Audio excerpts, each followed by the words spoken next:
I don't know. Where do we want to start? What do you want to talk about the least? Yes. Damn.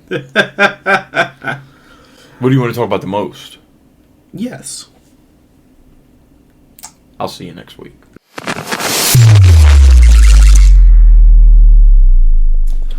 I feel so far removed from everything right now, it's crazy. I know. I'm like... We also haven't done this in, 2 weeks? Has it been that long? I think so. Something like that. The snow fucked us up again. Yeah, the snow annihilated us. So what do we got? Where do you want to... Let's start. Where do you want to venture to? Let's start with the Pokemans. The Pokemon. And let's see how long we can actually drag out what little news there actually was. Yeah, I don't think there's anything to really talk about. Here's the thing, right? That Pokemon Presents was like 30 minutes long. Now, you know I did not actually watch the Pokemon Presents because I don't do that shit. I wake up, first of all, it starts at like 6 a.m. I watched it right after it came out, yeah. Alright? It comes out, I load up the Reddit thread, and I read the highlights. And I do that with every Nintendo Direct. Yeah. I do every Pokemon Presents, every Nintendo Direct, pull it up, read the highlights. I don't care. So I don't know what was actually showed off in this Presents, besides that quick little teaser we got for Gen 10. I would say, for what it felt like to me is that I started watching it, and then dude is just yapping. I'm like, alright. So I put it in 2 times speed, and then I start skipping through to like when I see the person in front of the camera change. They showed off the most ridiculous piece of hardware I've ever seen them sell, which is a fake Game Boy Color that you put a cartridge in, and it plays one track from the original Pokemon, and it sounds like it's coming out of a Game Boy Color. That's $70, by the way. I don't know. If anybody buys that, they should be shot in the head. That's natural selection. If anybody buys these, they should be killed. I don't know why you would waste $70 on that. Just emulate it on your phone and play it out loud. Like, I don't I could do that for negative money. I don't understand. It hurts my brain. But other than that, it was just a bunch of 30th anniversary events in their already existing games and updates. Nothing really that cool. If you care about competitive Pokemon, they gave up a substantial update to Pokemon Champions, but I don't care, so I didn't really pay attention. And updates are released because I don't even know if Champions is actually out yet. It's not out. No, I meant update on where it's at. Okay. And what it updates on it, not that it got updated like it's already out. Yeah. I don't think anything got dropped. Yeah, there was something that came out and got dropped the day of. Poketopia. The Pokemon-looking Minecraft thing. That either got dropped this week or is going to get dropped at the end of the week. Yeah, I think it's end of the week. The 5th, right? I want to say? I think so, but the 5th is a Thursday, so it feels wrong. Yeah, the 5th. Okay. Yeah.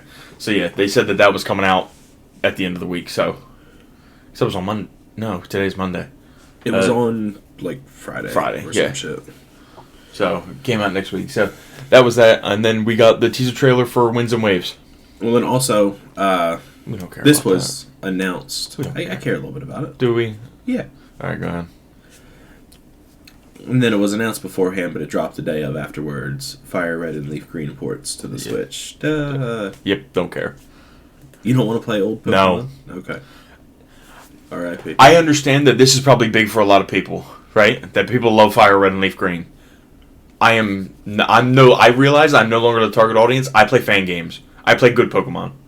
So, I will go play something that's a lot more interesting, that's a lot more user-friendly, that's just better overall, but I'm sure a lot of people are really excited about Fire Red and Leaf Green.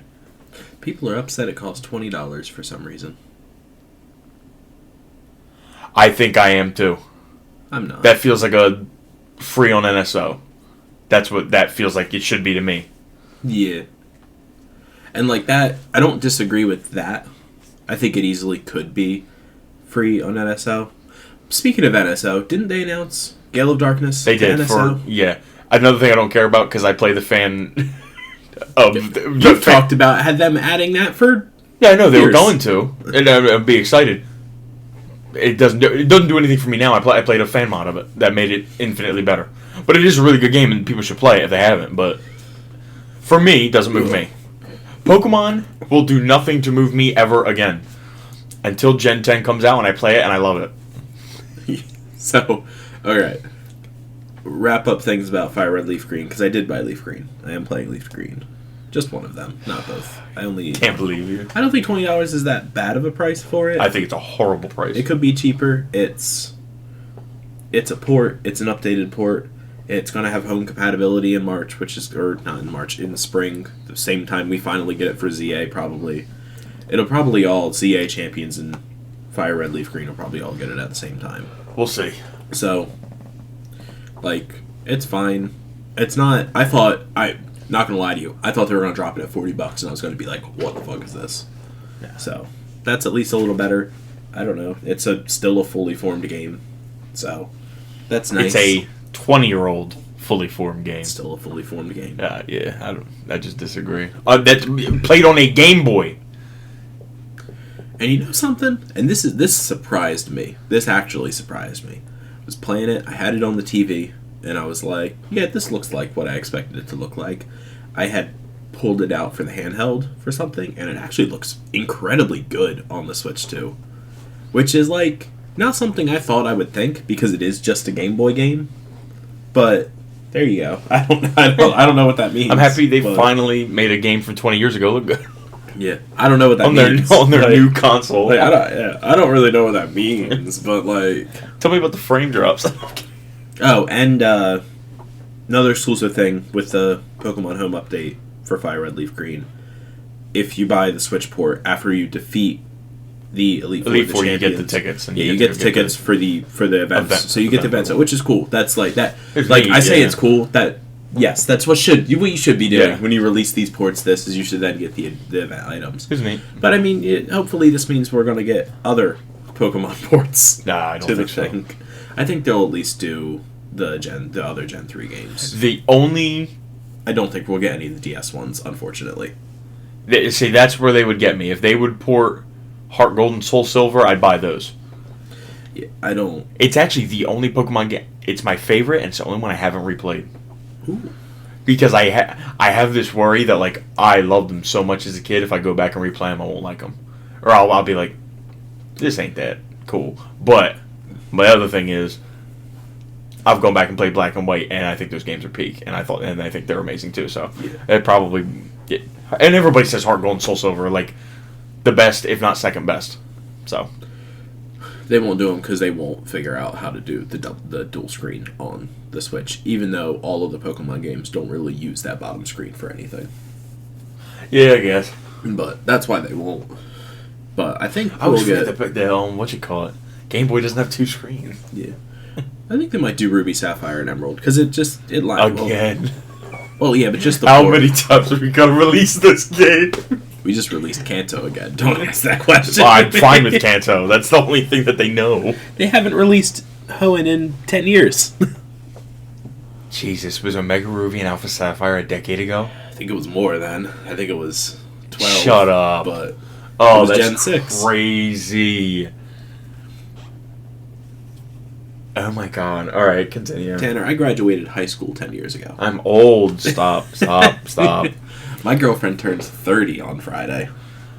My girlfriend is already in her 30s. Damn. She's beautiful. Okay, so Gen 10. Gen 10. We have literally nothing to talk about but the 3 Pokemon. Which, like, didn't they text you? And I was just like, we can talk about it. I didn't watch the presents. Did we get anything more besides the title, a few screenshots, and the starters? I guess the only other thing the starters I can talk about is it looked like a fully functioning water zone. It did. So that would be cool. Which, I would hope they would do if it's going to be an archipelago again. So I have bad news. Oh no. I hate to be the harbinger of death. This is giving me, for what everybody says about this game and the leaks and everything, this is giving me Pokemon Legends Arceus vibes. where I'm going to be like, they're going to overpromise on everything that you can do, and it's going to be a watered-down version of all of those things. I'm really worried we're going to get, like... It's just going to not be as good as it sounds like it could be. But I'm hoping we're maybe turning that corner, where maybe they actually have figured out how to make a game. Oh, speaking of that, this was after the presents. I think you'll remember this reference. This is in reference to the Winds and Waves trailer. A lot of them. Hey, bro. I know that's a meme. I know you too much water. I agree. I think that is a factual statement about those games. It's just funny that, again, like 12 years later. It is the worst way to traverse in Pokemon. I hate it. Yeah, well, there's no safe spaces. Supposedly, and this is a we're gonna see type of thing, I think. Originally, the plan was, according to the Terra leaks, that every Pokemon was going to be rideable, and that was going to be how you get around. That has been changed because they were not going to be able to deliver, and they just pivoted, which is probably a good thing. Versus not being able I'm fine with them just doing the Crydon and Rhydon thing again. Just give me one Pokemon that maybe I don't get to use, but he's there. Supposedly there's going to be a Rotom scooter that's going to be pulled by Pokemon, and that'd be neat.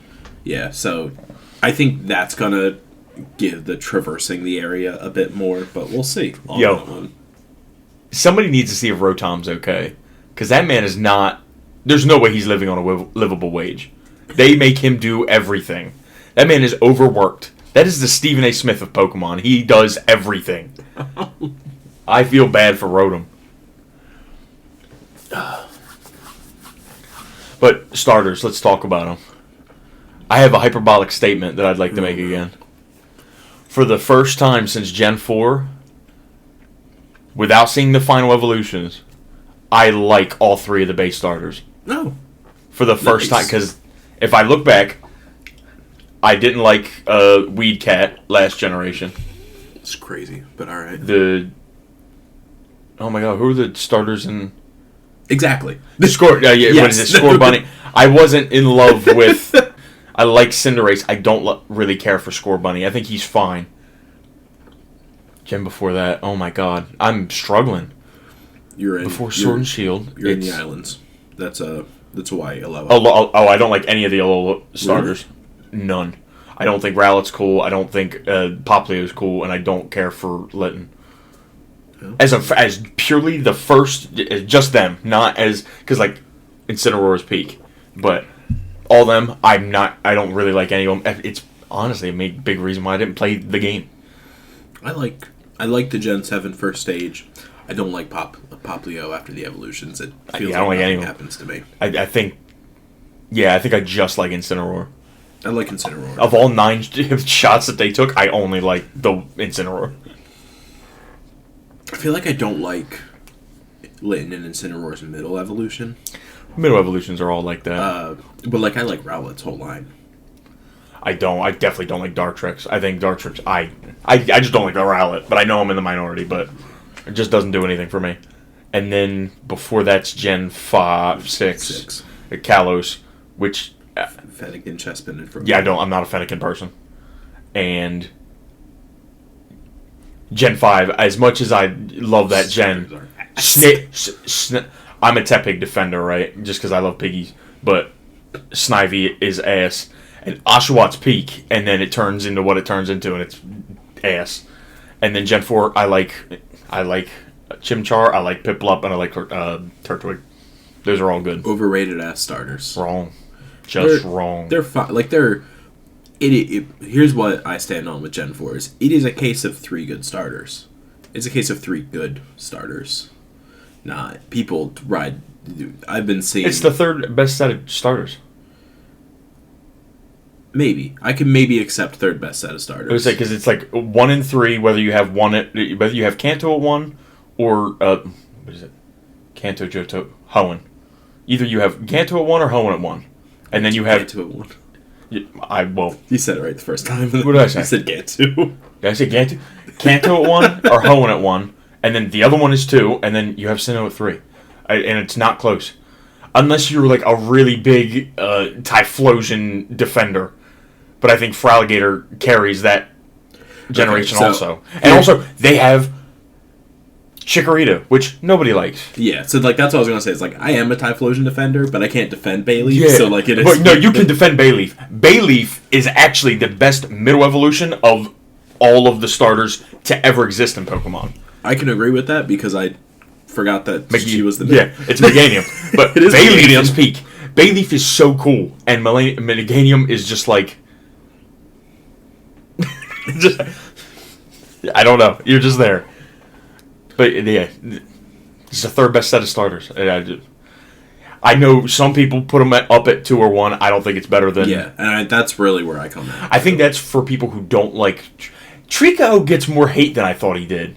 People really don't care for... some people don't like Trico, and I don't get it. It's facts. I don't care for Trico either. Why? He's just kind of like... I don't know. I think Trico's too nonchalant. It always just seems like he's just like, what's up, man? You know, I'm just chilling. Ain't no one picking Trico. But Mudkip's like that happy stupid. Right. And then Blaziken's like... Yeah. And then she's like, I'm just here, you know, I'm just chopping it up. Mudkip turns into one of the best starters to exist because of his typing. So it like Yeah, water ground. and I'm not even like a Mudkip guy. That's just the fact. I'm not a Mudkip guy either. I think I actually probably, if I were to choose, I'm a Trico guy. I pick Torchic almost every time. Yeah, Blaziken's really cool. Yeah. Firefighting. Before we overdid it. It's never overdone. It's a little overdone. It's never overdone. I'll take firefighting every day of the week. Is it not a little crazy that it became a meme because they did like 3 in a row, and then they did Delphox, who's a fire psychic, and then in Alola they give us probably the second most firefighting ass fire starter and make him Fire Dark. It's like you literally based him off a professional wrestler, and he's not a fighting. But he's a type. heel. Okay, all right. That starred John Cena, Green Arrow, and whatever the fuck you want to make Papilio's final one. Yeah, I have no idea. Ariel. There you go. That works. Yeah. But yeah, I like all 3 of these starters. Not equally. I have 2 that are ahead of the pack for me, and 1 that I'm not. I think is good, but will be here. This is where I'm at right now. I can see myself picking all 3 of these, dependent on the final evolution. Same. But there's definitely 2 right now. I'm like, I like both of you a lot, and you're cool. If you were in Gen 2, I would pick you. You know what I'm saying? Who's the one that's behind for you? Ponbon. Oh, I like The one that everybody loves. Yeah, I like Bonbon. I feel the way that you just said, except it is, and I forget, is it Brat, the little chick? I think he's cool though. Cause like He has so much attitude. Okay, but here's the thing. The right? eyebrows are doing it for me. Here's the thing, right? You can have a little bit of attitude, but when you're next to that diva of a water starter, it don't matter. Like, Gekwa is peak. Fucking diva. I like It's Gekwa. like, goddamn. I like Gekwa, and I do like the bird. The bird is peak. I think he's cool. I don't think there's a bad starter here. I love the bird. We'll see what everybody turns into. What I've seen is that the Pomeranian might turn into one of those like Chinese dogs, the lion dogs. Yeah. And if that is true, that could sway me because I think those are really cool. I was seeing one that they're based off of like Japanese art styles because it's saying that Bonbon is going to be calligraphy because there's a brush thing on his head, and I forget what Gekwa's was. It theorized that the chick is it Brow? I don't know. I have to look it up. Something like that. Look up this name so I can address him properly because Yeah. he still deserves to be addressed properly.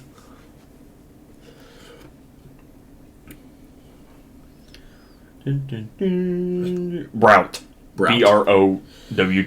The guess is that he's a sumo wrestler, and that might turn it for me. That's If peak. that final evolution is He's stomping thick. around, like that might turn it, and I might go grass again. And I normally go fire, but I've been known to go grass.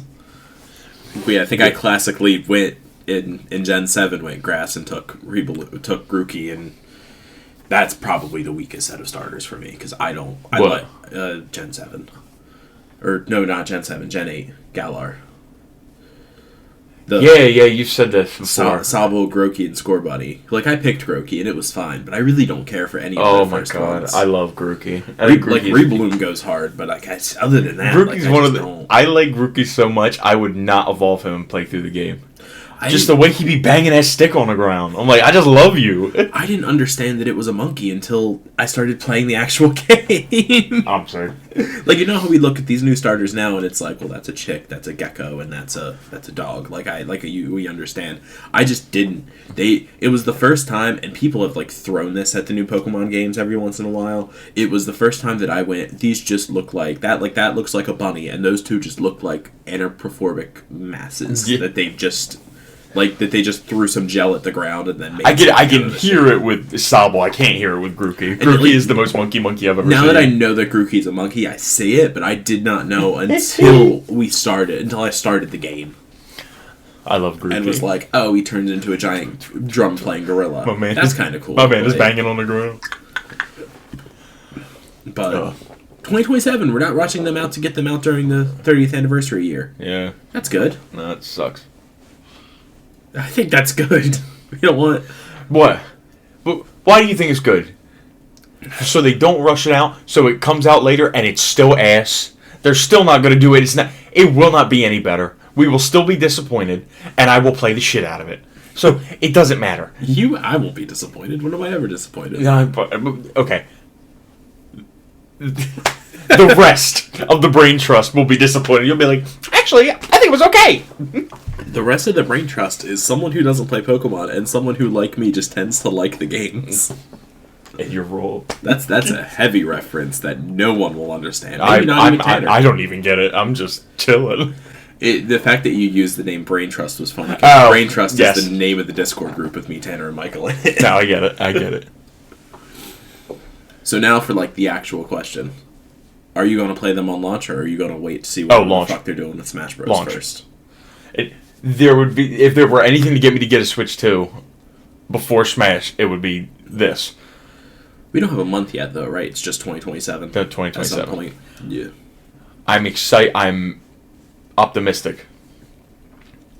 They've proven some type of an open world concept with the Legends games. Yeah. And then they gave us more of that in... I like Gen 9, so I know I'm going to like this. Yeah. And it's on a more powerful system, so it won't have all the problem. There's some of the problems that people have with it. I never really had a graphic problem. Neither did I. But there was I broke the game at multiple points with Gen 9. I never did. Hopefully. I was accessing areas I wasn't supposed to. I was scaling mountains, jumping when I wasn't. There's no ledge. That's just an open world thing. You can do that in all the I understand, but you shouldn't be able to. Yeah, but that's not I get what you're saying, but I don't think that's an against Pokemon thing. That's famously. No. I'm not saying it's a Pokemon specific thing. That's famously called the Skyrim glitch. I know the reason why I fucking hate open world. But I do that shit in Breath of the Wild all the time. Yeah. Well, Breath of the Wild encourages you to break the rules. Does it? Yes, that's the whole point. The whole point. Yeah. Damn, you just break your chair? I think it. Damn, what a fat bitch. No more lumbar support for you? Okay. It didn't fully break, but something might have snapped or got loose, so I'm going to have to check that out. Yeah. Yeah, I'll buy it. It will get me to buy it. I thought for sure they were going to be end of this year. I was for sure, because that's what happened with the first part of Gen 7 was announce it during the 20th anniversary, rush it out by the end of the year, and it's the reason why they got, instead of a third version or sequel versions, they got upped versions, because Ultra Sun and Ultra Moon is what Gen 7 is supposed to be, apparently. I didn't like Sun or Moon enough to try Ultra Sun or Ultra Moon. I heard that Ultra Sun and Ultra Moon are much better. Yeah. That's what Gen 7 was supposed to be, but they had to rush out a version because Nintendo was. So if they drop it January of 2027, I might eat my words a little bit, but I don't think they will. I don't think they will either. But that would be funny. I think earliest it drops is spring, but it might not be till November. I don't think it will be, but we don't know. They haven't said. We'll see. They might change that date. But the fact that they're willing to not drop it 30th anniversary year gives me a little bit of okay, maybe we're giving it some deadline. I'm not convinced that it doesn't come out this year. Okay. I'm just not. It was they also pushed ZA back a lot, and that game is ass, so. It's fine. That's my win. If I get you to call something fine, it's a win for me. I have two things about ZA, and I'll explain how I ended up at fine, and two, I realized that one of its problems isn't a problem. And this is what I'm going to say, the problem that isn't a problem is going to have no mileage. But I'm going to say it anyway. So I was walking around the town that I work in. I was walking around, I was going to 7-Eleven or something, I'm looking up and I'm just looking around, and I'm like, damn. Maybe it wasn't a problem. These buildings are fucking flat. The fuck up. I was just like, these buildings are flat. What the fuck? And I'm looking, I was like it has depth, but it's not like... Maybe that isn't a problem. And I want to say that they probably Could you not go in those buildings that you were walking by in your town? No, because they were locked. Did they have doorknobs that protruded out the door? No, yeah, they were like push doors. Although they were all push doors, okay. I'm sure that apartment building you walked by was a push door. Yeah, it's automatic doors. Oh, great.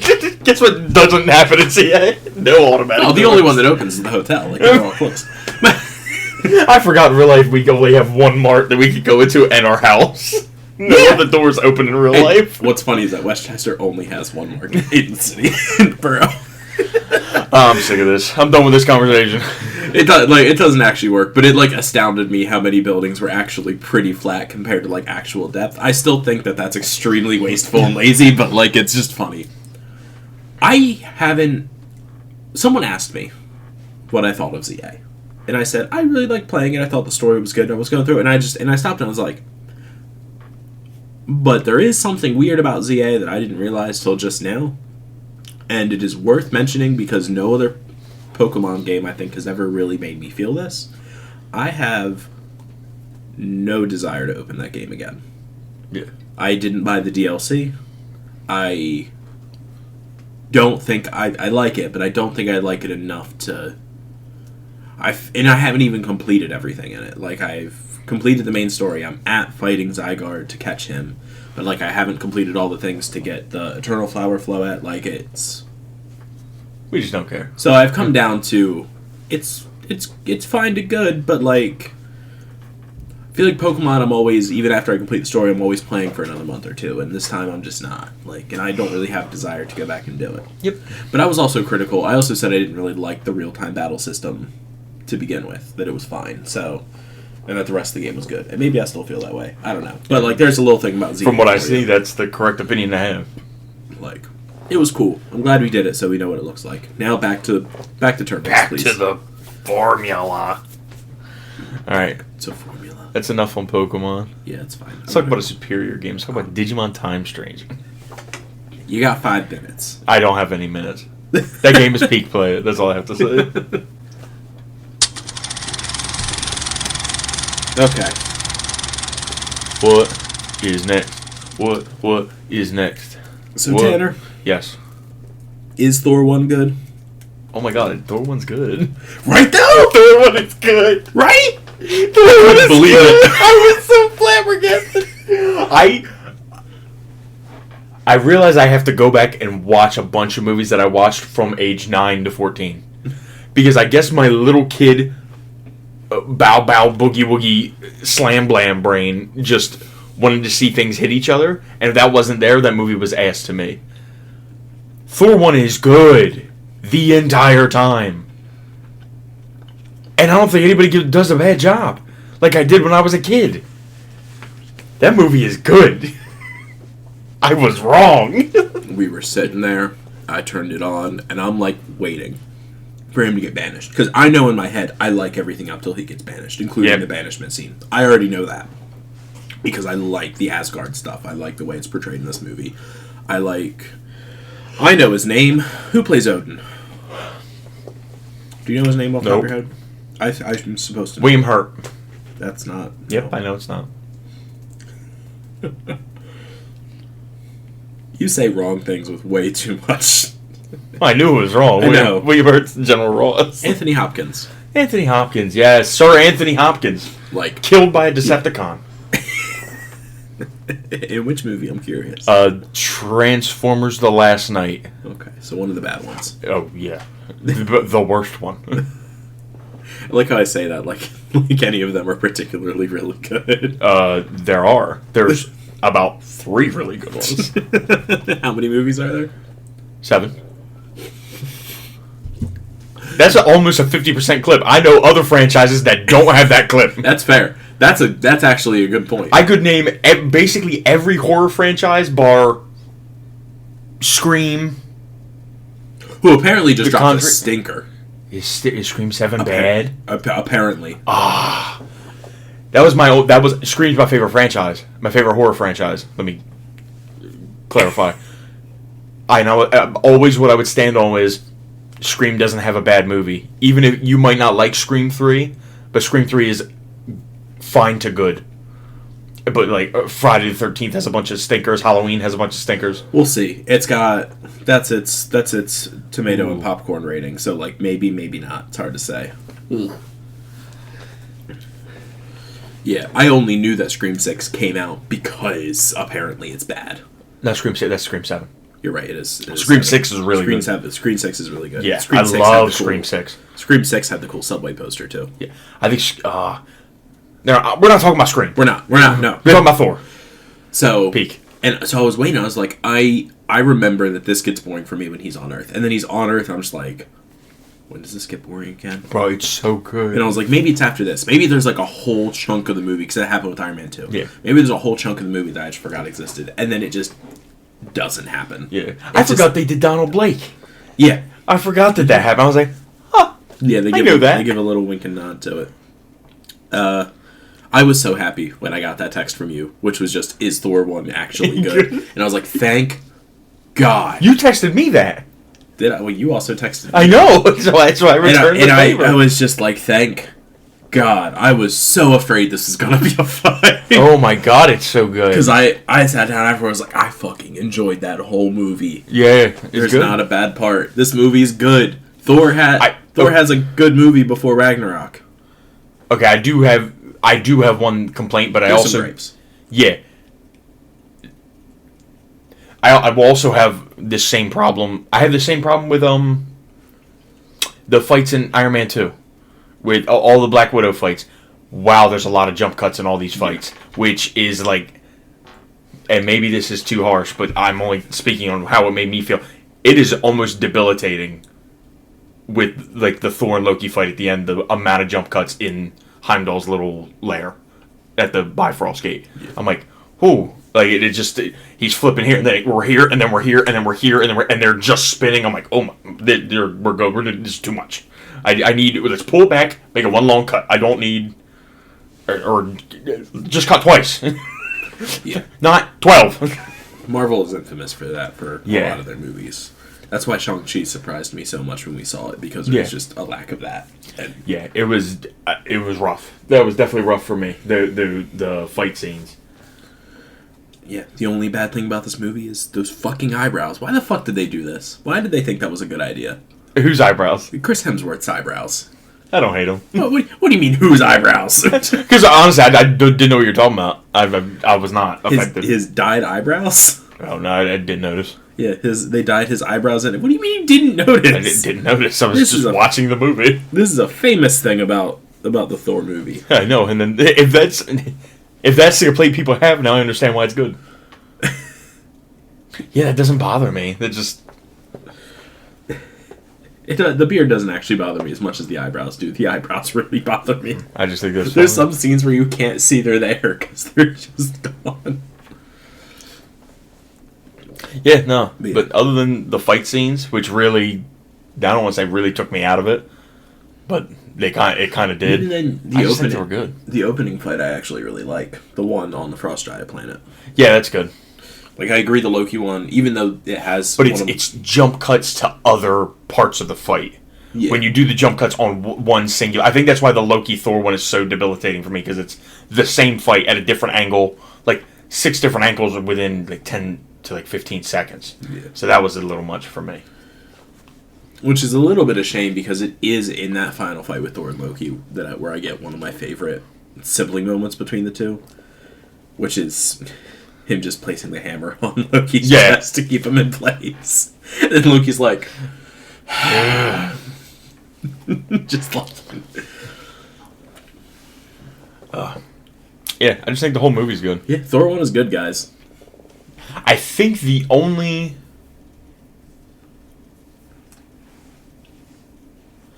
I guess it... The movie expects you to know a little bit about Loki and Thor's dynamic before the movie starts. Because I think if I didn't have all the knowledge of Loki that I have now, plus the comic stuff I had before going into the movie, his abrupt... It's like Scar, but worse. Because it's not really earned. I feel like in Lion King, I can understand Scar, but they do the Loki's a frost giant halfway through the movie. In the beginning of the movie, I can tell he's just jealous, but it feels really a lot. And this is me like seriously nitpicking to try to find a problem. Yeah. But like I think that's a little like I need to know more than what they give me already. But I get what you're saying. They do during Thor's, I guess what you call it, an honor moment where he stares down at the destroyer and says his thing. He exposits a bit of his Loki's history there. Yeah. Like bouts of jealousy. Yeah, but that's all the way at the end of the movie. I know. That's what I'm saying. In the beginning of the movie, it's like, oh, okay. He hates him. Do we see that at the beginning of the movie? We I feel like we don't really see that till... That's what I'm saying, why it feels so weird that he, like... You put together that Loki is evil, in a way, when his friends go to the throne room to talk to Odin, but Odin's asleep. Yeah. And Loki's on the throne, and they play that very ominous music to be like, oh, Loki's evil. It's like, oh. Okay. I guess he hates him. And I know I'm nitpicking, but like that's the only thing I can really think of like, if this movie made a misstep, that would be it. But I still think it works. It still works. So like, I also don't think he necessarily comes off as full evil in there. I know that we then almost immediately get to a movie where Loki does the full tilt evil thing. But in the Thor movies, he's always just kind of a bit more chaotic neutral than... Yeah, but we also then get the next scene is him going to him on Earth and telling him that Odin's dead, and that the stress of him getting banished killed him. So it's like, okay, yeah, so but if Thor comes back, then he takes the throne from him. Obviously, yeah, but telling your brother that he killed his father is a little fucked up. It's kind of evil. He's not chaotic good. Bro's not gonna tell the truth. He's Loki. He lies. That's what he does. Yeah, I don't know. It just, if anything were to be my problem, that would be it. That it just feels like the Loki...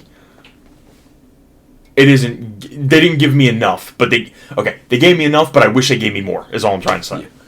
But also, he's manipulating everyone in that fucking movie. Yeah. Because he also manipulates the Frost Giants. Oh yeah, come kill Odin. Yeah. And then that's just so that way he could kill them and be the hero. And then Odin would love him. Yeah. Yeah, it's a syndrome plot. Anyway. Marvel does that a lot, I think. Yeah. The syndrome plot. It doesn't work, though. Why doesn't it? When he's going to bring the Frost Giants in to kill Odin, that doesn't work, because he betrays Heimdall. Yeah, but who knows that he betrays Heimdall? Okay, this is what I'm saying. Odin would find out that he betrays Heimdall afterwards. He would learn that, like, Heimdall would tell Odin, yeah, he let the Frost Giants in here to kill you. No. Heimdall died when the Frost Giants broke in. I know he didn't, but that's... No, he didn't. Yeah, like, in the movie, that just doesn't work, because he breaks out and escapes to let the heroes back. Yeah, but he wasn't supposed to break out. I get it. The flaw in the plan. Yeah, but... The flaw in the plan that leads to the villain losing. But, like, that was the thing. Heimdall wasn't supposed to survive. Yeah. I get what you're saying. Yeah. The movie's good. Yeah, it's good. I'm not arguing, but like I just feel like I'm losing. Like I don't have enough. If I'm trying to do that, the movie's good, man. So, are we at the pivotal moment? Yeah, I want yours first, though. You want mine first? I do. I gave it an 8-1. So I will bump my point up then because I felt like I was compromising, but I will bump. I'm gonna do a 7-7. Really? Yeah, I had it at 7 flat. What? Because I thought you were gonna come in and tell me all the reasons why it was a bad movie, and it was gonna get me about there. But that didn't happen, so now I'm like, well, it's definitely not a 7. No, it's I think So I'll up mine to 7. I think it's much better than. I'm wrong. It's much better than Incredible Hulk. It's much better than the. I think it's infinitely better than Iron Man 2. But I have what? Iron Man 2. I have a 6.5, and I have Iron Man 1 at 9.1. I have Hulk at 6.6. Iron Man 2 at 6.5. This I think is an 8.1. Easy. The argument that I was going to put is that this is like my arbiter of the good movies. If it's better than Thor, it's a good movie. If it's worse, it's a bad movie. But no, I think this. You have talked me up. Yeah, I think this movie is too good to be that movie. Yeah, I wanted to be talked up on it. Yeah, so I'm glad. I didn't think I was going to. One of the movies today might be that for me, and I think you're whack. But it's also not that big of a. It might not be. Nah, it's probably not that. It's probably too good to be that, but it's closer than Thor. And I still think you're whack. Nah, I did. Okay, well, let's talk about it then. All right, let's go. Which one are we at now? Captain America, the first Avenger. God, I love this fucking movie. I think this movie is good. This is... We have a note here. We have an editor's note here. Editor's note. This is the first movie that Hannah audibly said that she liked. Oh. Which makes me feel great about myself. Yeah, I just think it's good. This movie is really fucking good. Yeah. I think it's crazy that you don't love this movie. Yeah, I don't know. I think it's just the character. I'm just not super into Captain America, but I do think there's a lot of good in this movie. It's just I don't know. Maybe it's World War II.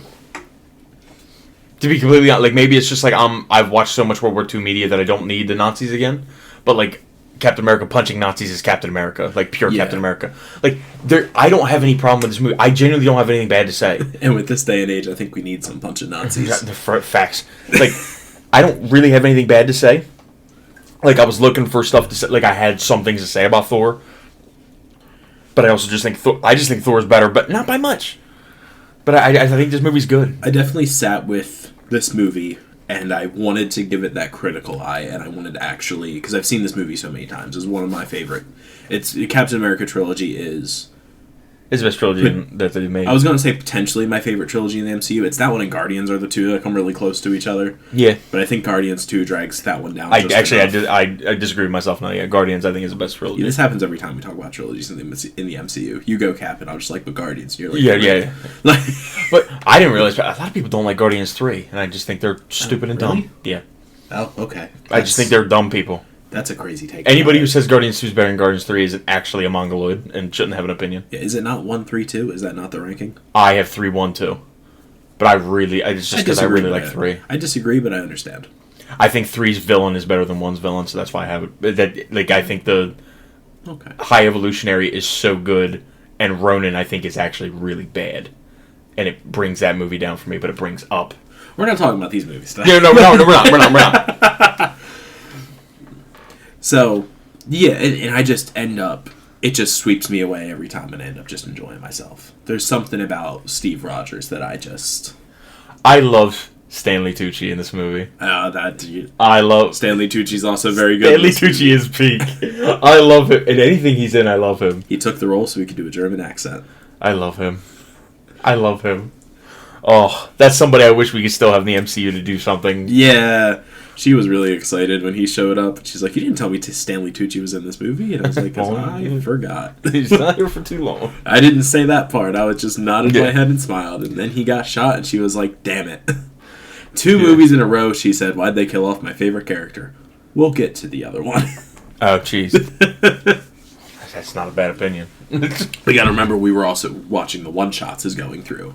Which is it's important for Coulson character building to watch the one-shots. Yeah. This is a note, and I can say this because this ships with Captain America. A funny thing that happened on the way to Thor's hammer is actually goated, and if you haven't watched it, you should go and watch it right now. It is just like a 5-minute short of Coulson stopping at a gas station and something stupid happening. And I feel like I've seen that. It's the robbery. The robbers come to come to rob the gas station, and he just takes him down. Love Coulson. I don't even know what it does. I love Coulson. We're not there yet. So, Captain America. So, yeah, Red Skull's really good. Red Skull is very good. Who did they have play Johann Schmidt? Now I gotta look up the cast list of this movie. Skarsgård. Stellan Skarsgård, isn't it? No. Yeah? Okay. Not Stellan. Hugo Weaving. Oh my god. Did you say, is that not Eric Selvig? Yes, it is. My bad. Okay, that's what I thought. I'm so in love with him. He is. To track back to Thor, all of the three humans, him, Natalie Portman, and Kat Dennings, were all so much better than I thought that they were. Yes. I don't know why I thought they were bad either. Isn't Natalie Portman not like an Oscar-winning actress? Yeah, she did for Black Swan. Yeah, why do I think she phoned it in this movie? She might phone it in Dark World. I think it's because Dark World nobody's good. Yeah. So yeah, Hugo Weaving. That is still worse than he is good. He is good. Red Skull is good. I am a bit, I don't want to say weirded out or turned off. It just is really weird to me how they tease the Red Skull and then it just happens. I like it. Like, I like that. I don't mind teasing it, and I don't mind making a moment out of the reveal. But then it feels like the reveal just kind of happens. It's just like, and he has a Red Skull now, and it's like, I feel like people don't know that the way people do. I you know what? I completely agree with you, because this is, I think Phase 1 has this problem, and I think this kind of alludes to, like, back to my Loki conversation. Yeah. Moments are made out of these movies for stuff that if you read the comics, you're like, boom, there it is, and you're excited about it, and it's a moment.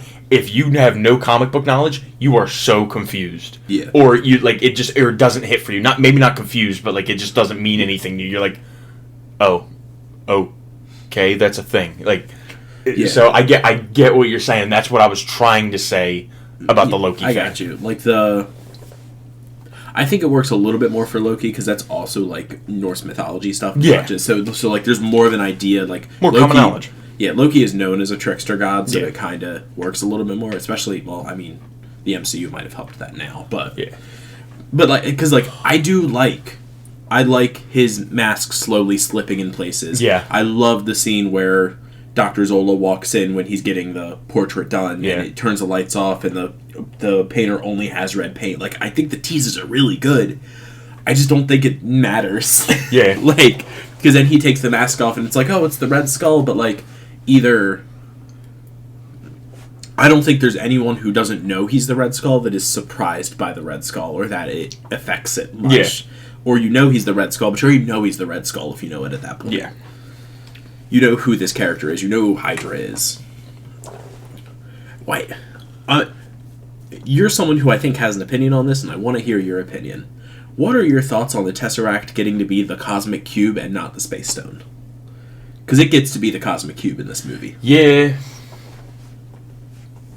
And then it's the Space Stone. I think 2010 Tanner would have told you... This movie came out in 2011. 2011, sorry. But 2011 Tanner would have said, that doesn't make any sense and I hate it.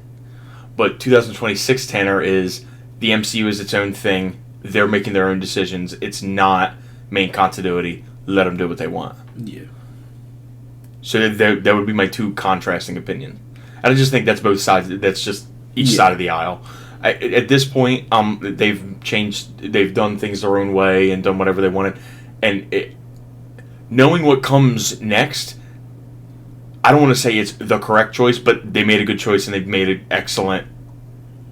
They follow that up excellently throughout the rest of most of the rest of the MCU. Yeah.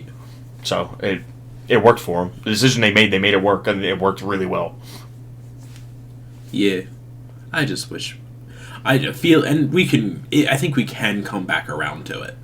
So I don't hate the decision to make the Tesseract the Space Stone in the end. I just would like to have the Cosmic Cube around, but we can come back around to that. Yeah, I think... It just then looks like... It's also... You have to buy into that they weren't planning on making that... They weren't planning on doing the Infinity Stones.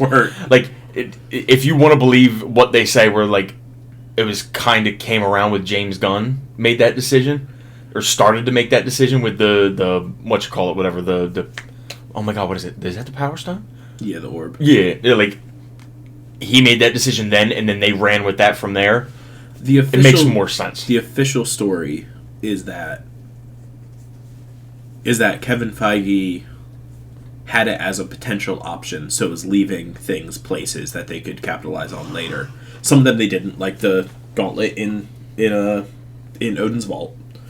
Gauntlet in Odin's Vault, the scepter potentially being the Mind Stone, and the Tesseract potentially being the Space Stone. Because in Avengers, I know we're going to get to Avengers, it really just acts as the Space Stone there. Yeah. It doesn't do anything different.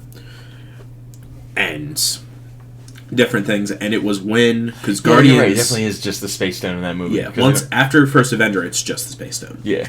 It's all about... Because the weapons we see are just the old Hydra weapons from Cap. Yeah. So. And even, like, in Cap, it kind of is just the Space Stone. If you think about what the weapons do to people, it disintegrates them, which could very easily be sending them to the far I've reaches always of wanted space. them to do something with that. Yeah, which they kind of did with the one person, with Red Skull. He gets sent up and banished, and he ends up... But he's very obviously sent away, not disintegrated. So, but the official story is that something Kevin Feige had in the back of his head but wasn't explicitly planning, because it's hard to. And then when Disney did the split, when they took Kevin Feige and Marvel Studios out from under Ike Perlmutter and moved them over here, which was around the time of Guardians, Kevin Feige asked James Gunn, "Hey, can you do this?"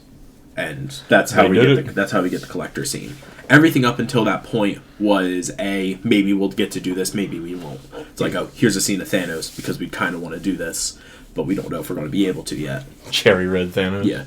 Guardians of the Galaxy is that point in the timeline where we're locking into this. But at that point, we've also made $1.5 billion off of a movie. So can you believe the 1 in 2, like 3,000 chance that we get shiny Thanos? We got it in the Avengers end credit scene. Oh my gosh!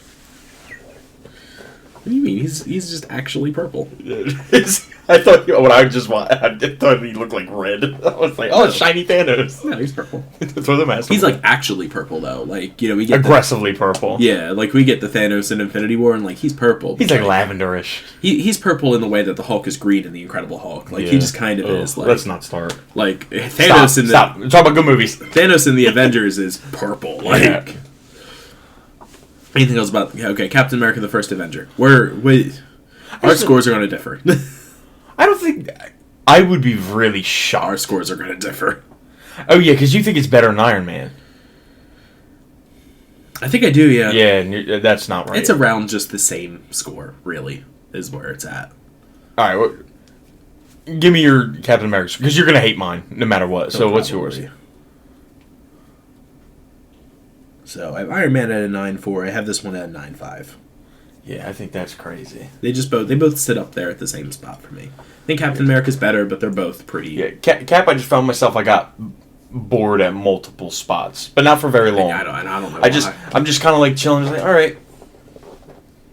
Okay, I'll definitely say this. My least favorite part of the movie is after the Doctor dies and they put him on the Bonds thing. Oh, I'm bored out of my mind for that part of the movie, and I don't know if that's because I know exciting stuff is coming and I want to get to it, and I don't think that's how I feel, because when I watched it the first time, I remember this being my least favorite part because I was bored. So I think that brings it. That's like the only negative I have for the movie, but it puts it at 7.9 for me. No, I like it. I think it builds the legend of Captain America that this has, because if he was just an army hero, that legend doesn't sit the same. I get it, but I think I could do that in 30 seconds, and they took 15 minutes. The song is fun. You get dancing girls. It's fine. We liked the dancing girls. Obviously, I don't like girls, so we liked the dancing girls in Iron Man. Like I never said that. I don't think those words ever came out of my mouth. Oh, another thing. I said this multiple points during the first Avenger when we were watching it. Those damn Starks are all the same, aren't they? I love Howard Stark in that movie, and I like Peggy Carter in First Avenger too. I like both of them in First Avenger. That's where I like them. I don't know if I like them outside of First Avenger. But Peggy Carter? I do like them in First Avenger. I also like Peggy Carter in the Agent Carter short and the Agent Carter TV show. The TV show, it was like one of the TV shows I watched with my dad. We liked it. Yeah. I do like Peggy Carter in those. Peggy Carter. I might like Howard Stark. It's been a while since I watched any of those. I might like Howard Stark in those, too. I can tell you where I don't like Peggy Carter. In all of What If. And this is where we agree. Oh, what a horrible show. I really like that movie. I don't like it when young Howard Stark isn't played by the Howard Stark that's in the Ant-Man scene. You understand what I'm saying? I don't even know who. Like, so many people play Howard Stark in this fucking series. And maybe I'm wrong. Okay, when it's not by Endgame, young Howard Stark. Yeah, who plays? Is that not also who plays him in Iron Man 2? Yeah, right. That's kind of his dad, but he's younger, at least in Endgame, and I'm pretty sure that's the same guy in Ant-Man. When Pym gets fired or quits. I think they just DH him. I like it when it's him. When it's not him, I don't know. So it's John Slattery. He's the old Howard Stark. So for most of the MCU, it's him. Yeah. And then Dominic Cooper is the one in the First Avenger, is the young Howard Stark. I don't care. I like Dominic Cooper, man. I like his Howard Stark. Not a fan. And not a fan because of the acting. I just don't like the way he looks. All right. It's just me. Again, nitpick does not take away from my enjoyment of the movie. I just prefer that other guy. But yeah, I give it a 7.9. 7.9? Yeah, but I'm being a lot more strict than I think you are. Damn. You have a 9.5. I have Iron Man at 9.1. I have Thor at 8.1. And I only have Captain America behind that by 0.2 points. Okay. They're both 8 out of 10s. Thor and Captain America are both 8 out of 10s. I just think one is a little bit better than the other one. The other one I just found more entertaining. And I like the fights more in Thor than I do in Captain America. What'd you give Captain America again? 7.9. I was right. That is our most. It is our biggest disparity. Biggest, yeah, gotta be. Yeah. Second is Incredible Hulk, which is crazy. Biggest disparity? Yeah. Second biggest one. What do you have it as? 6? It's in the 5s. 5.5 or something? Yeah.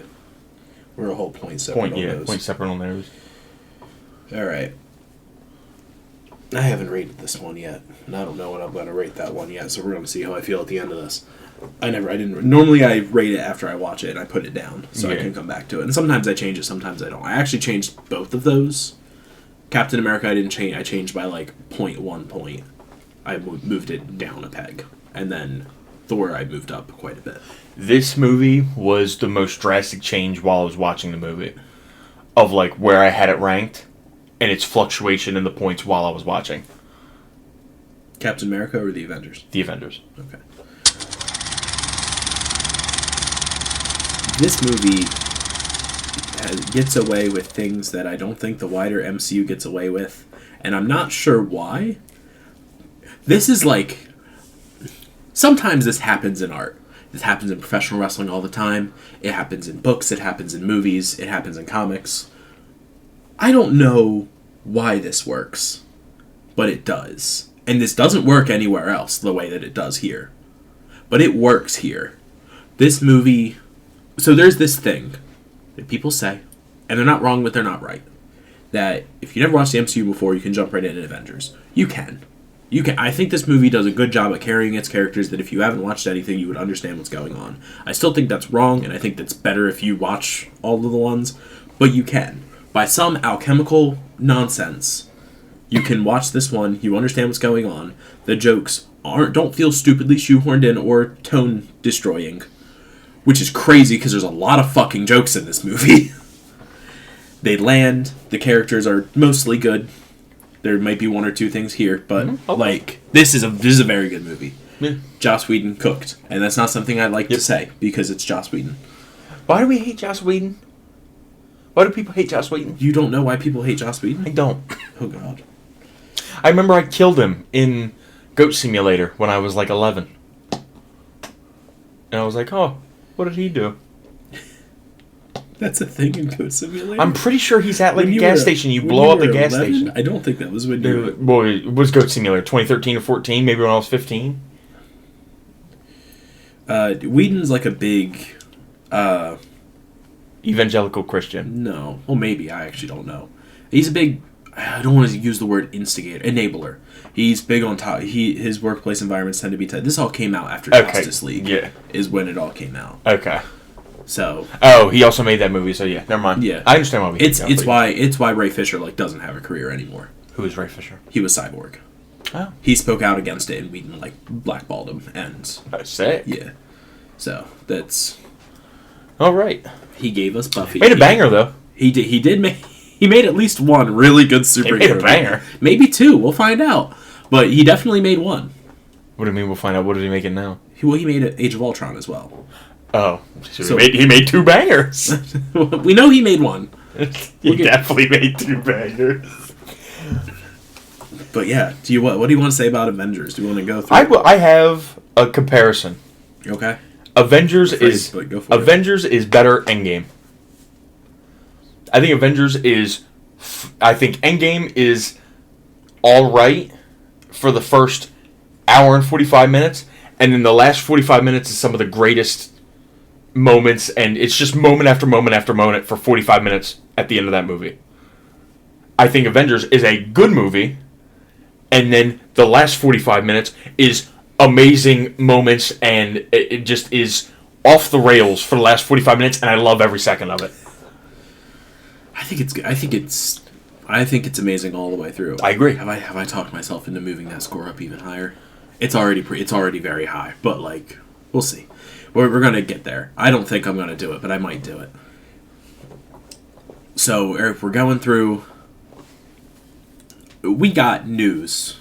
Oh, near the end of this movie, I told you this is when I found out I was going to work. Near the end of the movie, that ruined a bit of it for us. But Hannah was.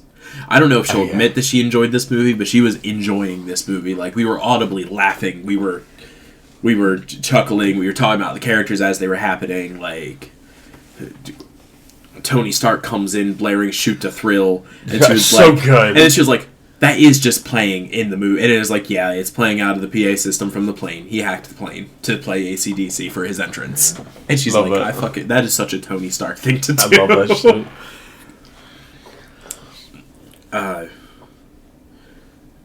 What else got it? All the jokes got laughs. There's so many fucking jokes. There's so many good jokes. This is why Marvel is the way that it is. Because you said you see it in the Phase 1 movies as that Marvel funniness starts to creep in. This is the movie that does it. Yeah. Because this movie, it works, and it goes off, and everyone talks about how fun this movie is, and how funny it is, but it also balances it. So we try this again, and it just... I don't even know what it does. I understand the council has made a decision, but on the given that it's a stupid-ass decision, I've elected to ignore it. That is still my favorite quote, I think, in Marvel history. That is so funny to me. He's sassy as fuck in this movie, too. I think it's after this one where he has to tone it down. So funny in this movie. And he's badass when he just pulls out the rocket launcher and takes out the plane. I'm like, hell yeah. He's also a fucking liar. Oh my god. Yeah. Hannah called that push. He called him that one out. He was just like, he's kind of not a good dude. And I'm like, I guess not. Yeah, well, he never has been. Yeah. He's the spy.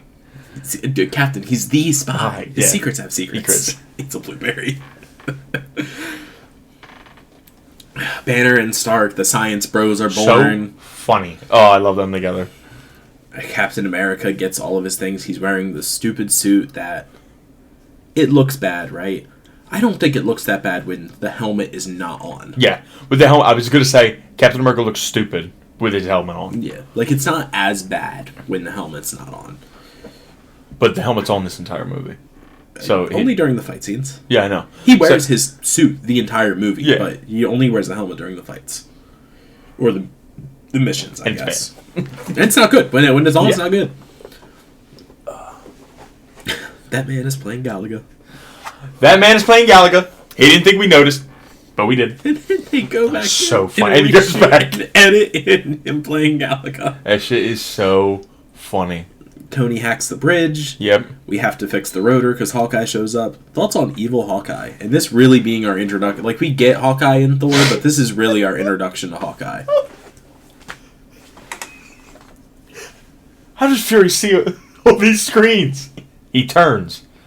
I don't like that. That's exhausting. That's exhausting. Oh my god. That was so funny to me. RDJ is so good. This is what I always wonder, like, when did I become obsessed with, like, certain actors? I'm obsessed with Matthew McConaughey, and I know that was when I watched Gold. Fell in love with, or when I watched Dallas Buyers Club. RDJ, it's this movie. As much as I love Iron Man, I think Iron Man's better than this movie. God, do I love him in Avengers. Oh my god, he's so good. Shakespeare in the Park. His mother know you worth her drapes. Which was an ad-lib. I don't know if you knew because that's RDJ. Like, power at 400% capacity. Oh. How about that? Oh my god. This movie gets in a big budget superhero fight superhero. It makes sense in the plot. Yep. It doesn't feel overdone. Maybe it doesn't feel overdone because we haven't done it 100 times. Are you listening to me, brother? I'm listening. Oh my god, it's so good. Everyone has jokes in this movie, and everyone is actually funny. It's crazy. Loki's really good in this movie, actually. I forgot how good Loki is, and he was really good. And after that, you will know peace. That's not a joke. He just delivered that line really well. Yeah. Puny God. What a good scene. Yeah. I forget how good the Puny God scene is until I see it again. I'm like, oh my god, that's so good. Hulk is pretty good in this movie. I know this is the beginning of the end for him, but, like, he is still pretty good here. We get a really good Hulk rampage. The most badass a character has been in the movie so far is Steve turning to Hulk, smash. And everything he does from then till we cut away from him is the most badass a character's been in any of the Marvel movies. Bro, you do not know how many times I've played Marvel Rivals, and I have tried to recreate the jump from across the building across and grab somebody out of the air, the way he kills that Chitauri person on that bike. Oh my god, I think that's so cool when he does. And the way he, like, grabs the one and then he, like, flips backwards and does, like, the spinning back fist into the wall. Edward Norton, go sit down. Your movie could never. He gets the iconic MCU Hulk line in this movie, that's my secret cap, I'm always angry, and then just immediately... Top 5 moment in the MCU. This movie, I'm telling you, this movie is so peak. Maybe it does get it. Bro, the last 45 minutes of this movie is crazy. It just, as soon as he goes, he wants an audience, he went, Tower, what his name? Son of a bitch. Son of a bitch. From that moment on, it's peak. That is such a good... Oh, yeah. Everyone just play... This... You and I remember Budapest really differently. I love that they say Budapest differently. Because it's not Budapest, it's Budapest. But Americans are fucking stupid because we're all idiots. But she's supposed to be Russian, so she says it right. I was right. Well, I was. Got a lot. I hear she has red in her ledger. Oh my god. She's actually really good in this movie too. There's one scene, and it's her introduction scene. It's so good. Where I get the little bit where I feel like we're doing the over-sexualizing again. That's kind of we don't do it for the rest of the movie though. Yeah. They do. So it's weird because I know the point of that scene is she was seducing them to get us to this point. But it just feels like when she's beating them up, which is a great scene, by the way. The phone call and then the beatdown while tied to the chair is iconic. It just feels like there's a bit too much of us focusing on the fact that her chest is jiggling that I don't love. Okay. The rest of that scene is peak. And then, like, I get, like, that was the point. And even when she interrogates Loki, she kind of has her suit unzipped, but you don't see anything. So yeah, it's I don't like, even, that's really supposed to be reading into it. Yeah. But... Who do you think you're on to? I have a fighter jet out to put the girl on the phone, or I blow the building up before you make the lobby. Oh my god! Put the girl on. I'm working. This idiot's giving me everything. I'm not giving her everything. Just gives him the look like, yeah. Which, if you pay attention, he is giving her everything. Like, he just updated all of her intel. Yeah, right. This movie's so good. Thoughts on Hawkeye? I asked it earlier, but you went on a tangent. It was a good tangent. Thoughts on Hawkeye? Yeah, I don't know. Because we got Hawkeye and Thor, but we didn't really get Hawkeye. Yeah, I know, and he's still good. He's just good. Get in line. I think he's. I need a distraction. I think he's the most disrespected Avenger because he really doesn't have any bad moments. I think in any movie I've ever seen him in. I need distraction and an eyeball. Yeah, I think Hawkeye is actually really good in all the movies, like all the time. Like I've never been like, oh, I didn't like what Jeremy Renner did. Like he's just good. He might be a crazy man in real life, but a little bit, just a little bit. He's just good. This movie was really good. Movie was really good. There's a reason why this made $1.5 billion, and then made a lot of money, and then continued the MCU on from there. This certified that the MCU was going to be a thing. Oh yeah, 100%. This worked. If this failed, it was all done. Yeah. This was the last movie, I believe. So I'm not sure. This was Disney bought Marvel in like 2009. This is when the deals with Paramount ran out. So this movie is. Some of it is distributed by Paramount. Some of it's distributed by Disney. I don't know if it was theatrically distributed by Paramount, and then like the rest was done by Disney, or if they co-distributed it, or what the deal was. Obviously, it plays the Paramount logo at the beginning, but then at the end it says distributed by Walt Disney Buena Vista Pictures. But I believe it is fully Disney from here on out. Yes. And you know that because Tony isn't a drunk fuck in the next movie like he's supposed to be. But yeah. Yeah. We all go to rehab, I guess. Yeah, some off screen. Yeah, we go to rehab, we're not as fun anymore. Get the life scared out of them by going to space and nearly dying. That is peak, though. I do like that. I love the panic attacks in Iron Man 3. That's just a personal opinion. It makes sense. I like it a lot because it leads to Ultron, and I wish they would have built more on Ultron, but... They're sending a nuke in, and I know right where to put it. Yeah. Alright. Do we have anything else to say? I mean, I'm sure I could come up with more. There's so much that happened. Rest in peace, Coulson. They really did kill the best character. Yeah. I didn't expect Hannah to call him do my favorite character again, but she did it again when they killed him. It didn't get like a shock moment from her when it happened. It was like like more of like a confused like what? Because it's still this movie is a capital comic book movie. So it has that flavoring of does anyone stay dead? Especially like at the very beginning of the movie, Loki comes back to life kinda. We didn't see him die in Thor, but he kinda dies in Thor. Yeah.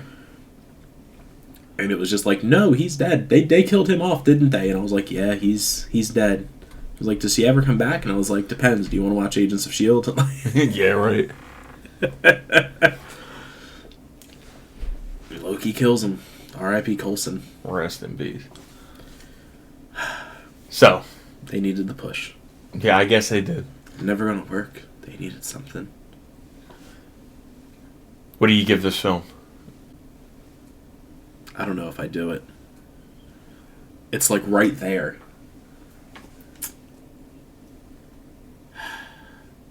I don't know if it gets it though. That's my problem, right?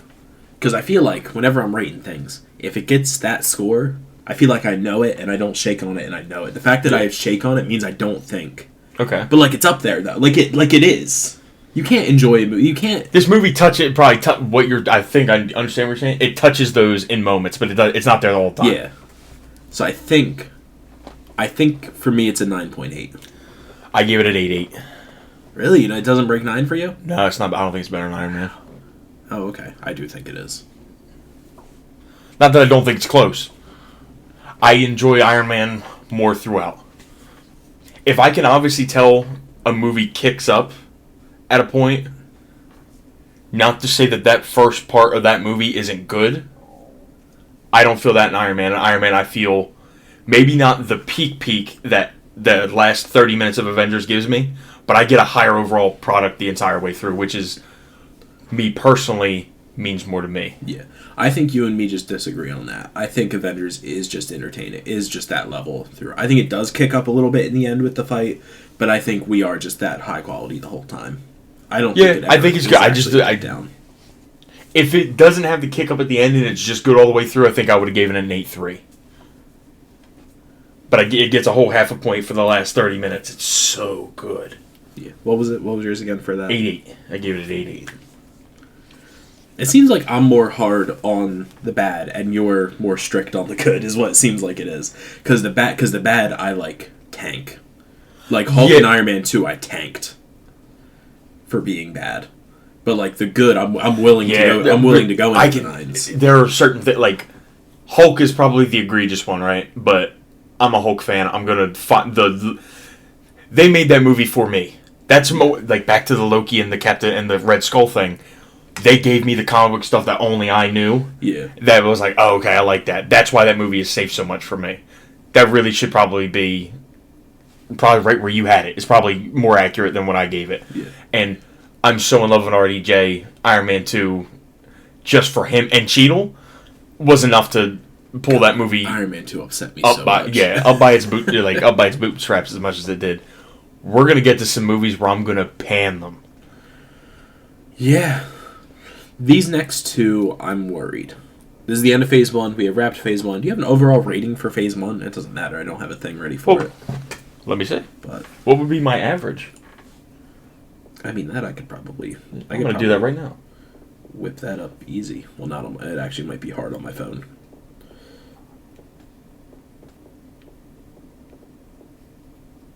How many movies are there? 6? 6, yeah.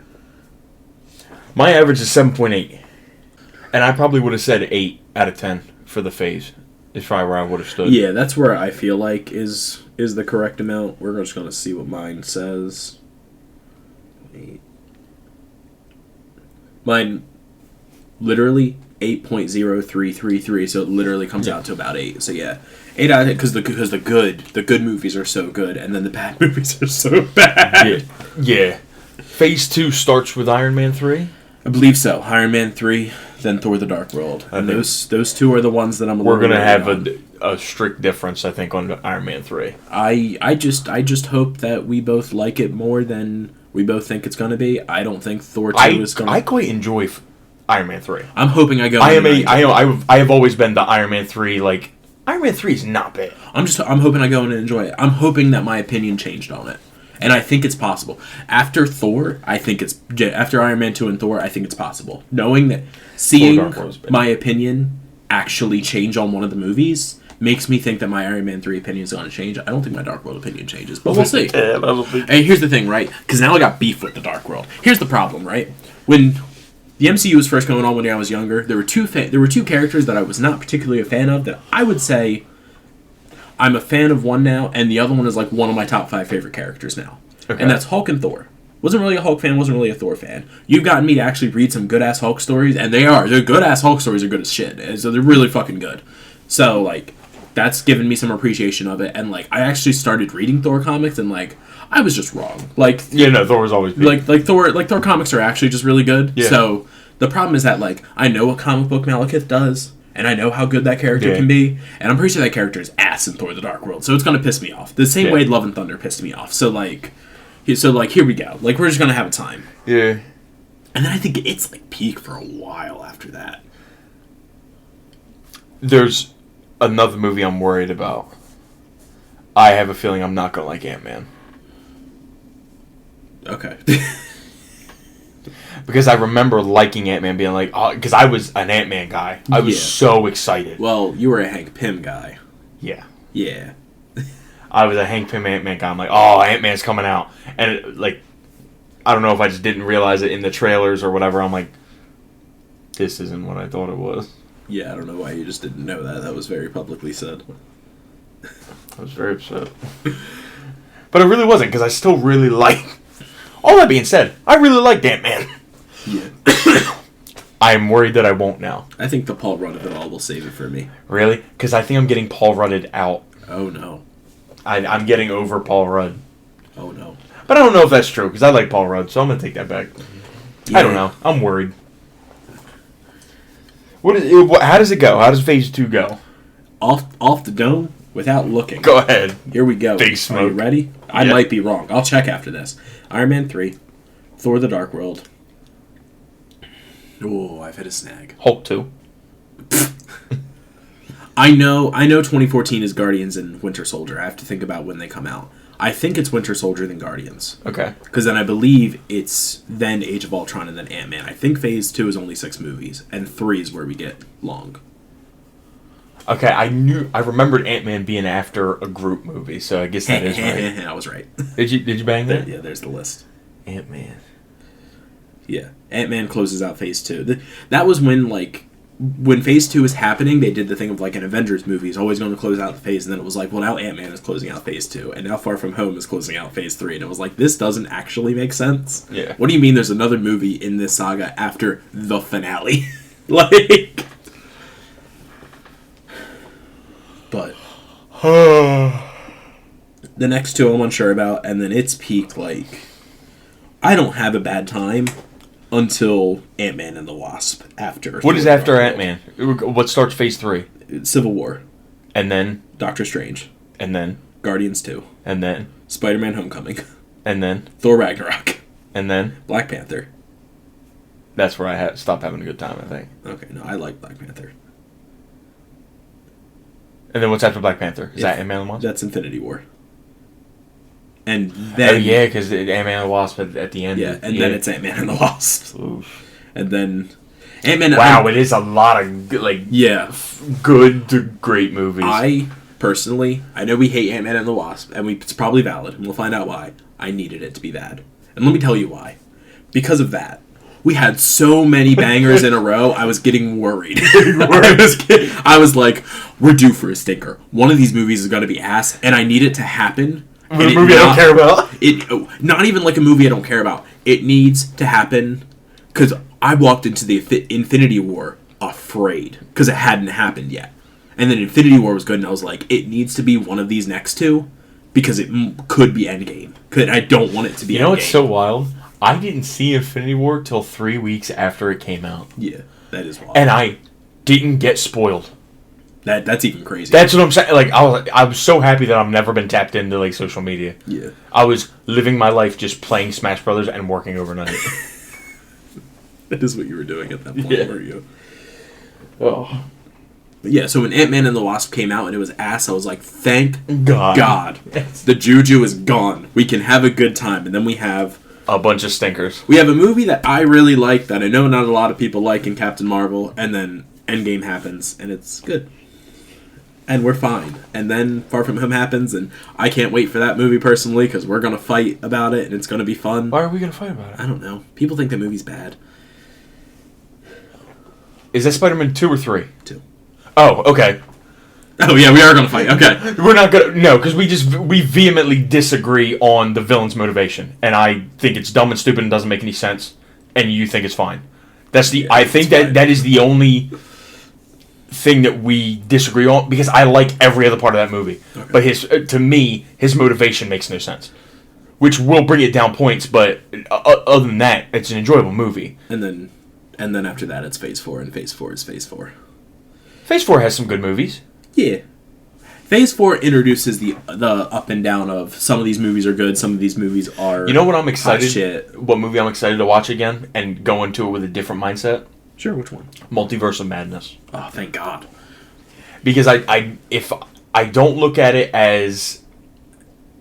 If I look at it without thinking about WandaVision, I think I will like it a lot more. That's my Incredible Hulk. That's my, if you rate it above a certain score, it can be mid, as long as it's above a certain score, I'll be happy. Because I know you're not gonna, I know you don't like it as much as I do, and I understand that, and I'm okay with it. You understand my gripes with that movie. Yeah, it's the same thing as you with Incredible Hulk. It's like, I understand it. I understand why you don't like this movie, and you're probably right, but it's not, people hate it, and people that say it's shit, and it just isn't, but it's fine. So... Talk about your baseball first. World Baseball Classic. Yay! I love the Koshin. This is the good ball. The what? No, that's the Japanese tournament. Oh, it might be. The Koshin. The World Baseball Classic. It is basically it's the Baseball World Cup. That's what it is. Yes, sir. It, I believe, is formatted extremely similar to to the World Cup, just not as complicated because there's less pools and less countries. World Cup is massive, apparently. I didn't realize that, but First time this year we have the biggest one ever. nice. There's like 100, is it not like 104 matches, supposedly, Yep. this year? That's kind of cool, though. Like, Yeah, it's sick. World Baseball. I don't know how much it's going to change the end results, but it's cool to have more. Yeah. World Baseball Classic, it's 4 pools of 4, round robin style. The last 4 go into single elimination games. And unlike baseball, through everything else, these are not series. They are One-off games. They are all one-offs. The finals is 1 game. The quarterfinals are, I guess, technically 4 games, but like 1 game each. And It's the best of one. as cool as this is, as much as I love the World Baseball Classic, it's going to come down to 2 teams, and that's just how it's going to be. Well, the United States and Japan? Yeah. Okay. Like, here's the... Who's the third place team? I don't even know. Canada? Okay, well, here... Mexico? It's not going to be Mexico. So here's the pools. Let me tell you the pools, and I'm wrong. It's 4 pools of 5 each, Okay. I think, actually. Let me pull up the actual thing and not just the random image I find on Google. Random image. So Pool A is Puerto Rico, Cuba, Canada, Puerto Rico. Panama, and Colombia. Puerto Rico is one of the hosts. I know Puerto Rico is part of the U.S., but they have their own national team, which like they do for the Olympics and stuff too. Do they do for the World Cup as well? Not that I know of, but they probably do. I would assume they probably do. The hosts are Puerto Rico, the U.S., and Japan. It's San Juan, specifically Tokyo, and then it's Miami and Houston? Is it Houston? It's at Texas. I think it's Houston, because it's Lone Depot Park, which I think is in Miami, and it's the other one. If it will show me, then it will be. It is. It's Houston. I was right. So Puerto Rico, Cuba, Canada, Panama, Colombia. And then the Pool 2 is United States, Mexico, Italy, Great Britain, Brazil. Pool C is Japan, Australia, South Korea, the Czech Republic. It has a different name now, so that's Czechia. fun. It's Czechia now, yeah. And then Taiwan, but Chinese Taipei, because we have to make China feel special. That's how it happens on the world stage. Then Venezuela, Dominican Republic, Netherlands, Israel, and Nicaragua. Believe its semifinals are winners of Pool A and B. Okay, yeah, quarterfinals are runner-up in Pool A versus winner of Pool B, and then versus runner-up of Pool C versus winner of Pool D, and then the other one is winner Pool A, runner-up Pool B, winner Pool C, runner-up Pool D.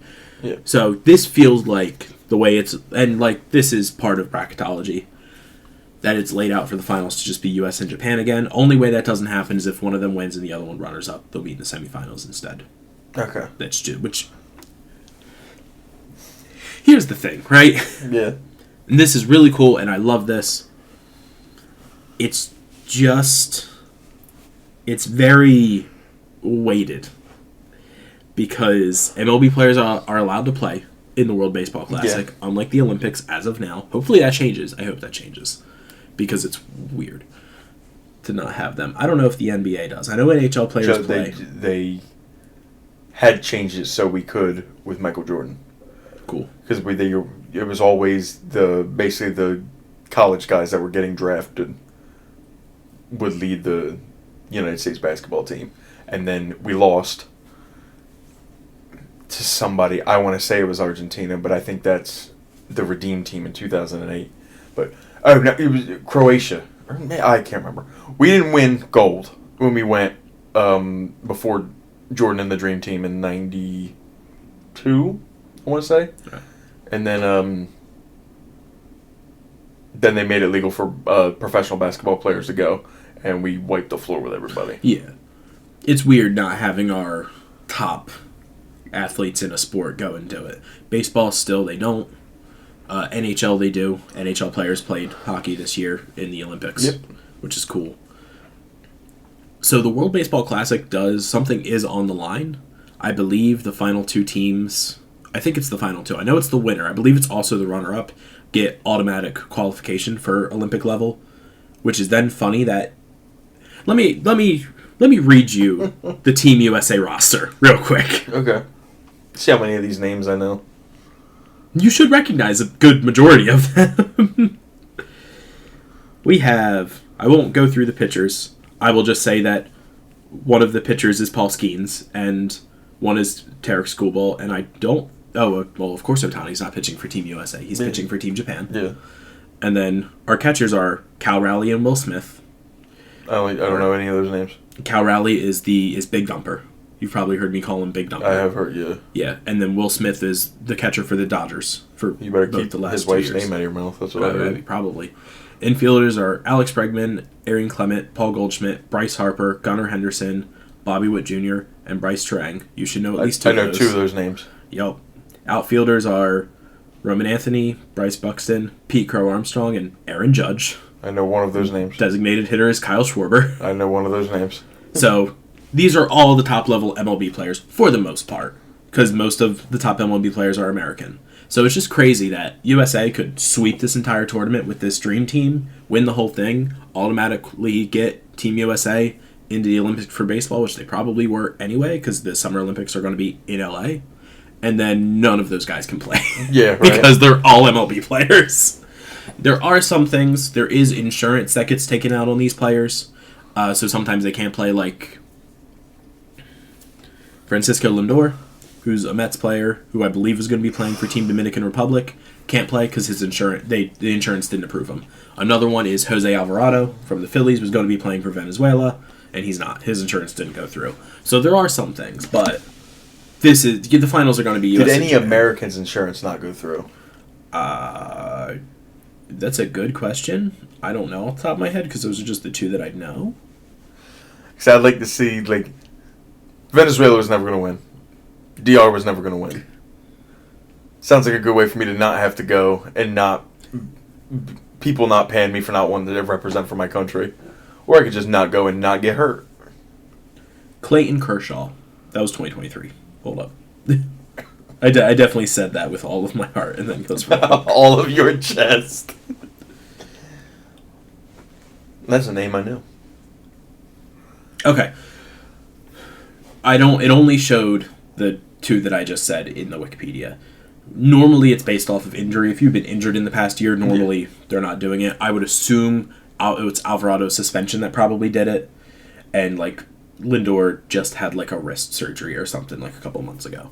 Okay, the qualifications for 2028 Summer Olympics. The top two teams from the Americas, alongside the automatically qualified United States, will qualify for the baseball tournament in 2028 Olympics. So whoever the top two are, that isn't the U.S. in the Americas, I think. So, like, Japan, but Japan's probably qualifying anyway. I would say that's what happened in the World Cup this year, where the Canada, United States, and Mexico all qualified automatically. A bunch of the other teams in our conference, call it, qualified. So, like, when you go to the Americas, said at least the North American part, you take out the three biggest teams, you get a bunch of random teams to qualify. Like Curacao qualified. Yeah, but that's fine. And like Panama had a chance. All these Panama actually I think qualified. Like Jamaica has to go to a playoff to get in, and it's I like it when we do that because then we get to see more teams in. Yeah, especially with something on the world stage like the Olympics. You know, we're supposed to be kind of representing the U.S. in hosting, but also getting to represent more of the area around and the places that aren't going to get to host the Olympics.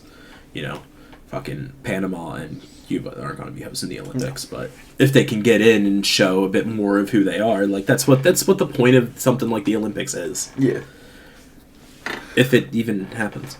And I'm not saying that it won't, but I am just asking questions. So is that it with the baseball? World Baseball Classic, we could do a full prediction of it, but it's going to be U.S. is probably winning with the U.S. and Japan in the finals. It's just, unfortunately, the teams are so stacked in one direction. All right. There's MLB players everywhere, like Harrison Bader is playing for Team Israel. Big Bader is playing for Team Israel. He can't help where he's from. Come on. Separate the art from the artist, dude. I can see if there's anyone that immediately... Vladimir Guerrero Jr., who was one of the big players on the Blue Jays, is playing for the Dominican Republic, as is Manny Machado from the Padres. Sir Anthony Dominguez, he's a former Philly. He's on the Dominican Republic team, too. Johan Rojas was supposed to play for a team, but he actually just got suspended for PEDs. Ooh. Yeah, that just happened.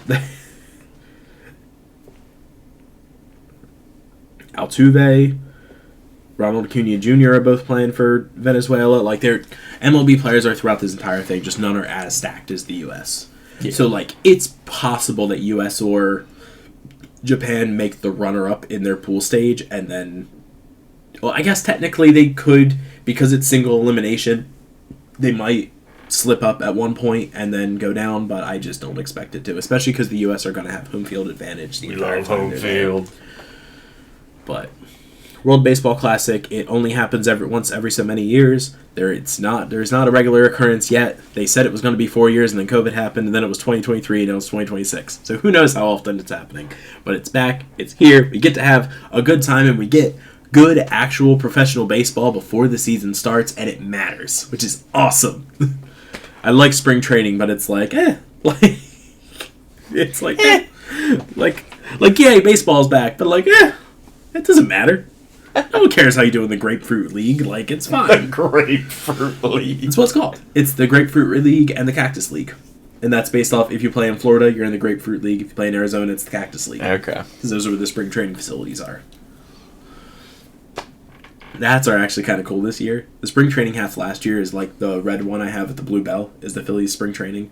This year, it's just the regular caps, except the ones who play in Florida have a little grapefruit next to their logo, and the ones in Arizona have a little cactus. That is adorable. So they're really cute this year.